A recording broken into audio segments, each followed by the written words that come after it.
We passed the golf course. I spoke with some of the children. I bounced the dog up and down. One of the students, I think it was the oddly dressed boy, gave me a look. He was dressed in a cardigan sweater and bloomers. He was compassionate, not pitiful, but gentle. This is odd because I was usually picked on. He noted the stuffed dog I had been holding in my lap. "What's that?" he asked me at this point. I was shivering from anxiety. I responded, "This is blank. I went to the flea market last weekend with my father. My parents are separated." "Ah," he said very understandably. "You're an outcast." We left the school parking lot. We weren't going on a field trip, I realized. "Where are we going?" I asked. The first words left my mouth. The boy answered, "Nowhere." My eyes met his.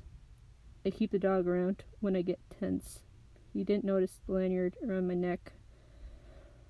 I kept my eye contact. I saw the Culvers, the Menards, go by. I saw that there had been a donation bin, the suburban trash town. He asked me where I live. We passed by a McDonald's mansion, beige shithole. We drive by it. By the intersection, there had been a road ahead. The boy leaned in closer.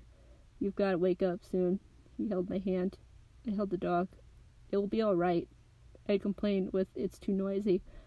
I wonder if the boy and the others were asleep too.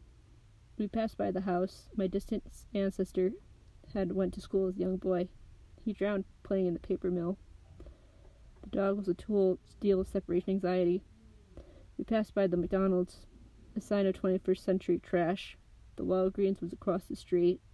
The boy held on to normal conversation. Occasionally the bus would make stops. People would get on, get off. Silence. No one said a word. I turned to the boy. He looked at the window. I wasn't ready. I told him so. He nodded. He responded as the boy thrashed towards the McDonald's.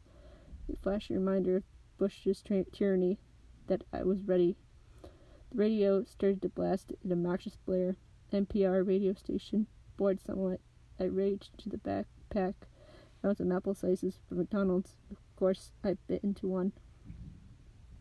I offered a boy a slice of my snack. He took it, disgusted by it, seemingly as if he was offended by the insult that was born out of 21st century American consumerism.